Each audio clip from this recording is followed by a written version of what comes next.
You're listening to the Sales for the Nigerian Wedding Industry podcast, and I'm your host, Abuja-based photographer Tamishima Ayede. In the last episode, we looked at the source of business problems in the wedding industry.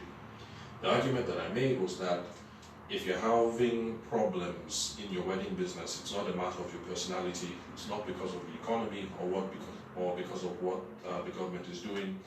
It's not about a failure in the business opportunity, and it has nothing to do with luck. My argument was that business problems are a failure of the sales and marketing functions of the business, because your business has two main functions, and that is the marketing side and then innovation.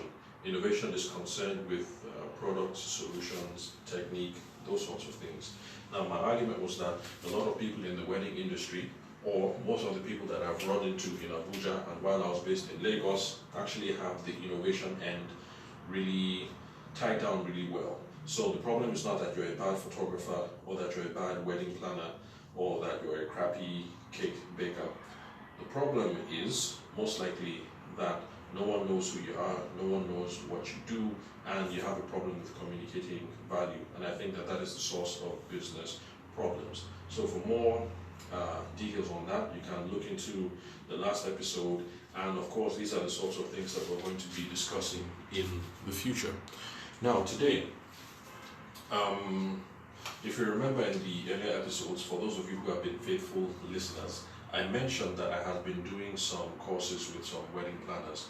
Now one of those was on the 26th of June in 2020, this year, and it was a training for wedding planners organized by these events.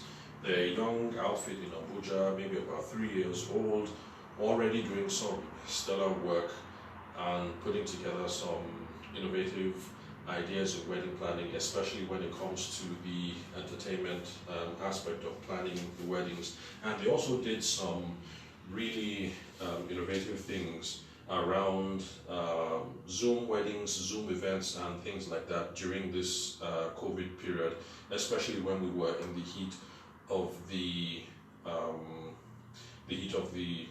lockdown. Anyway, so during this wedding planning classes, or sorry, rather, during these classes that were organized for people who intend on becoming wedding planners, there were a lot of things that we discussed and that I would like to share with you guys on the podcast. However, I noticed a couple of things while having a chat with members of the class. The attendees were from different backgrounds. We had some people who were in the civil service. There was one honey trader, some other people who sell other agricultural commodities. There was one academic researcher, there was a politician, there was a restaurateur and a cook, and someone who was involved in shampoo sales. Now I'm sure you realize that, you can see that that is a very diverse background. And for those of us who are actively in the industry, you will find that that is a key, that's a determining characteristic for those of us in the industry. You'll find that all of us tend to come from very different backgrounds.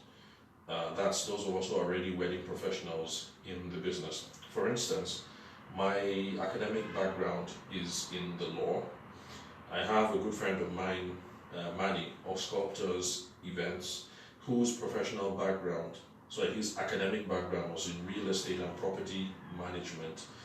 And in his own studies, I think the emphasis that they had in his own training was on project management. And then also another good friend of mine, who is Laura Michael Phillips of the Posh and Pristine Events. Her own background is in television production.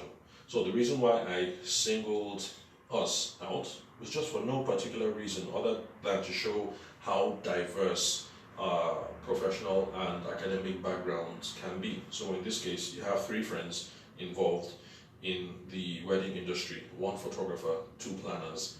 One person has a background in law, another person has a background in real estate, another person has a background in television production. Now, for those of you who have been listening from the beginning, it has always been a key tenet of mine that we should take a multidisciplinary approach to whatever it is that we do, because most likely whatever discipline you are coming from in the past has a lot of transferable skills and transferable knowledge that you can bring to the present. For instance, since my academic background is in law, and I also practiced for 2 years as a lawyer, there's a lot that I learned about case management and client consultations that I bring to the table in sales. So one of the reasons why I'm comfortable with the idea of personal sales is because in our training as lawyers, at least back when I was in law school and when I was in university, it was part of the training and part of the assumption that you do not take on a client without going through a consultative process. So you would speak to someone over the phone, but then you would also have the person come over to your office, or you go to the person's office and the person would narrate the incident all over again. This is what happened, this is what I want to achieve, and all of that. And you would now bring your professional opinion to bear. You would now say, okay, Mr. Client, I think these and these and these are the main issues, and these are how we can resolve them. We could go to court, or we could do this, or we could do that, and this is how much it's going to cost. So it was part of our professional training that you would not give a bid, you would not say how much something would cost, or you would not determine the course of action until you had had a consultation with the client. And that is something that I am very comfortable with because of my background, and I bring it to my wedding practice as well, the idea of client consultations. So that's something I'm very comfortable with because of my previous background. And then in the law, we're also taught case management. So this is how you deal with your clients. This is how you keep a record of everything that is going on between you guys and other stakeholders.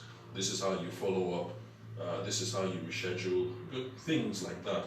And these are things that I have carried over into my practice as a wedding professional today. Now for my friend Manny of Sculptors Events, like I said, real estate and property management professional with an emphasis on project management. And I see that a lot in how he runs his business as a wedding planner, with a strong emphasis on managing timelines, managing budgets, and making sure that everything runs like clockwork and there are no loose pieces at all. And also the same thing with my friend Laura Michael Phillips, Posh and Pristine Events. Since she has a television production background, she is very used to the idea of managing different vendors and having contract negotiations with different professionals across board. Because when you're in television production, you're going to be in negotiation with your lighting crew, your television crew, the stylists, the script writers, the people who run teleprompters. Basically, when you're a television producer, you are juggling, there's a lot that you have to juggle with. So for me, it's no surprise that she's very comfortable and at home in wedding planning, because in a way, it's an extension, it's almost an extension, well, at least in the mental space, of dealing with what she's already used to doing before, which is you have a couple of different vendors. All of you have to work together to make sure that this production that you're working on is pulled off without a glitch. It just so happens that in her past, in her previous incarnation as a television producer, what they were working on was a program that was going to air on TV, but right now the production, what they're working on, is a wedding which is going to go live in a couple of days or a couple of weeks or a couple of months. So I hope you guys can see from this how having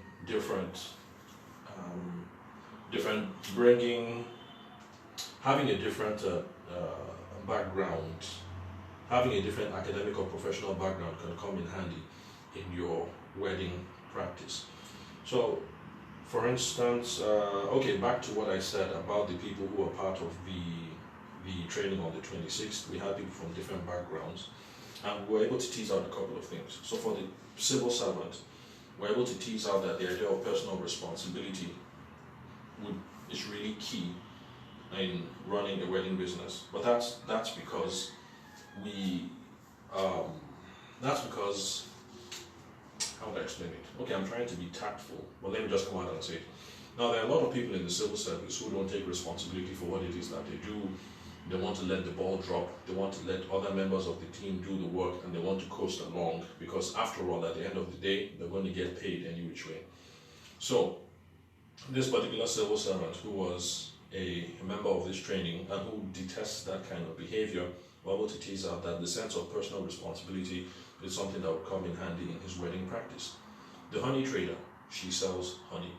Honey is an agricultural commodity, and of course we know even from our days in secondary school that agricultural commodities, there's no differentiation in agricultural commodities. So the honey from farm A is practically the same as the honey from farm B, and the same with honey from farm C.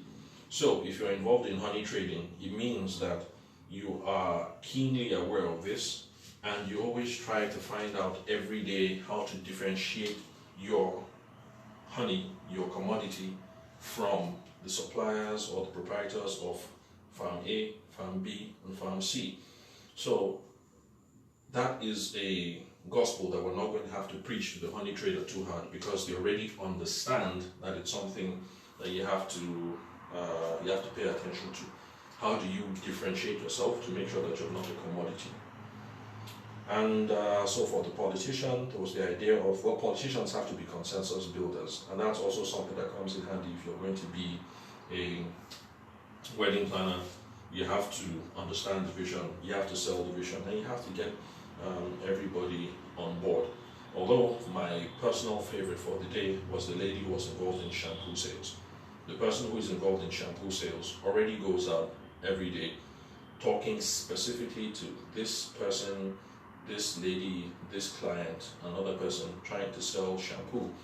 And I try to get her to understand that it's an asset, because she is no stranger to personal sales, to talking to strangers, and to networking. So that's the summary of everything that I wanted to talk about today. Basically, make your professional background or your previous academic background work for you, because it has something valuable to bring to the table today to your wedding practice. So thank you very much, guys, for listening. For those of you who have questions, comments, or queries, as usual, you can hit me up on email, and that is ayede.tave@gmail.com. That is AYEDE. The D is for Delta. TAVER. The V is for Victor, @gmail.com. Thank you very much, guys, for listening. I will catch you on the next episode.